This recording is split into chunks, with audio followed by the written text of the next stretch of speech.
അയ്യോ കർത്താവ് തന്നെ രാജ്യദ്രോഹി എന്നൊക്കെ.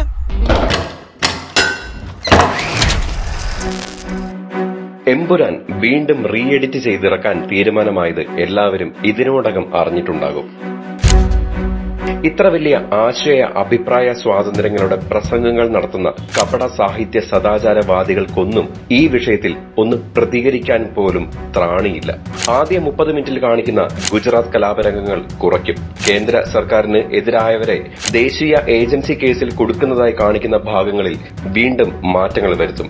ബാബ ബജ്റംഗി എന്ന വില്ലന്റെ പേര് മാറ്റാൻ വരെ ആലോചനയുണ്ടെങ്കിലും ഈ സിനിമയിൽ ഉടനീളം ആവർത്തിക്കുന്ന ഈ പേര് മാറ്റാൻ സാധിക്കുമോ എന്നതിൽ ഇപ്പോഴും വ്യക്തത വന്നിട്ടില്ല. എങ്കിലും പേരിന് അല്പം മാറ്റം വരുത്തുമെന്ന് തന്നെയാണ് നിർമ്മാതാക്കൾ അറിയിച്ചിരിക്കുന്നത്. സിനിമയിൽ ഭേദഗതി വരുത്തിയാൽ തന്നെ വീണ്ടും അത് സെൻസർ ബോർഡ് കണ്ട് ഉറപ്പുവരുത്തണമെന്നാണ് ഇപ്പോൾ ചട്ടം. അതിനാൽ നടപടിക്രമം പൂർത്തിയാക്കി സിനിമയുടെ പരിഷ്കരിച്ച പതിപ്പ് തിയേറ്ററിലെത്താൻ വ്യാഴാഴ്ചയെങ്കിലും ആകും. അതുവരെ പഴയ പതിപ്പ് തന്നെയാകും. ഇത് ശരിക്കും ഡിക്റ്ററ്റോറിയൽ കൺട്രീസിലുള്ള പോലെയുള്ള സെൻസർഷിപ്പാണ്. ആൻഡ് സെൻസർഷിപ്പിന്റെ റൂൾസ് എന്ന് പറയുന്നത് അന്നന്ന് ഭരിക്കുന്ന ഭരണ പാർട്ടികളുടെ ഒരു ആമായിട്ടാണ് ഇത് വർക്ക് ചെയ്യുന്നത്.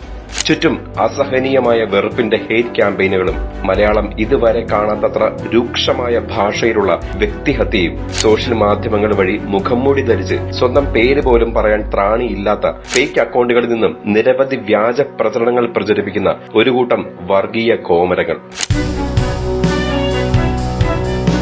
ജാതിയും മതവും പറഞ്ഞ് മോഹൻലാൽ എന്ന മഹാനടന്റെയും പൃഥ്വിരാജിന്റെയും ചിത്രങ്ങൾ വികൃതമാക്കിയും ഇല്ലാക്കഥകൾ ഉണ്ടാക്കിയും അടച്ചിട്ട മുറികളിൽ വിദേശത്തെ സ്വച്ഛ ജീവിതത്തിന്റെ സുരക്ഷിതത്വത്തിന്റെ മറയിലിരുന്നും സോഷ്യൽ മാധ്യമങ്ങൾ വഴി ഇവയെല്ലാം ഷെയർ ചെയ്ത് ആസ്വദിക്കുന്ന ഒരു കൂട്ടം പ്രബുദ്ധ മലയാളികൾ.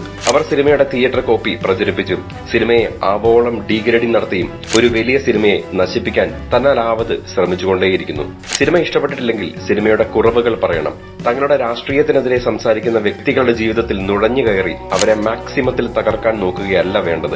എത്തിക്സ്, മര്യാദ, മനുഷ്യത്വം, തുല്യത എന്നീ വാക്കുകൾ കേട്ടിട്ട് പോലുമില്ലാത്തവരോട് ഇതൊന്നും പറഞ്ഞിട്ട് കാര്യമില്ലെന്നറിയാം. വിമർശനങ്ങൾ ഒരു സൈഡിൽ നടന്നുകൊണ്ടേയിരിക്കട്ടെ. അതേസമയം പടം റിലീസ് ചെയ്ത് 2 ദിനങ്ങൾ പൂർത്തിയായപ്പോൾ തന്നെ 100 കോടി ക്ലബിലേക്കാണ് ചിത്രം കയറിയത്. ബോളിവുഡ് വൻകിട ചിത്രങ്ങൾ പോലും കൊതിക്കുന്ന വിജയം എമ്പുരാൻ നേടിക്കൊണ്ടിരിക്കുന്നു. വിമർശകരുടെ അണ്ണാക്കിൽ കൊടുത്തുകൊണ്ട് മോളിവുഡിന്റെ എമ്പുരാൻ ചരിത്ര വിജയത്തിലേക്ക് കയറി കഴിഞ്ഞു. അതേസമയം ഒന്നാമത്തെ ആഴ്ച കഴിയുമ്പോൾ 150 കോടി എന്ന വമ്പൻ ഫിഗറിലേക്ക് എത്താൻ പോവുകയാണ് എമ്പുരാന്റെ വേൾഡ് വൈഡ് കളക്ഷൻ. റീ എഡിറ്റിംഗിന് മുൻപ് തന്നെ ചിത്രം കാണാൻ വമ്പൻ തിരക്കാണിപ്പോൾ. പ്രധാന നഗരങ്ങളിൽ സീറ്റ് ഇല്ല എന്നാണ് ബുക്ക് മൈ ഷോ ഉൾപ്പെടെയുള്ള ബുക്കിംഗ് സൈറ്റുകളിലെ റിപ്പോർട്ടുകൾ. കഴിഞ്ഞ ദിവസം കേരളത്തിന്റെ മുഖ്യമന്ത്രിയും കുടുംബവും ചിത്രം കാണാൻ എത്തിയിരുന്നു. മലയാളത്തിന്റെ സ്വന്തം മോഹൻലാൽ എന്നത് വെറും വിശേഷണമല്ല, ലാലേട്ടൻ മലയാളത്തിന്റെ ബോക്സ് ഓഫീസ് കിങ് തന്നെയാണെന്ന് വീണ്ടും വീണ്ടും ഊട്ടി ഉറപ്പിക്കുന്നതിന്റെ തെളിവുകൾ ചിത്രത്തിന്റെ പ്രീ ബിസിനസ് 50 കോടിക്ക് മുകളിലെത്തിയതും ഫസ്റ്റ് ഡേ കളക്ഷൻ വേൾഡ് വൈഡിൽ 65 കോടി എന്ന ഉജ്ജ്വല വിജയത്തിൽ നേടിയതും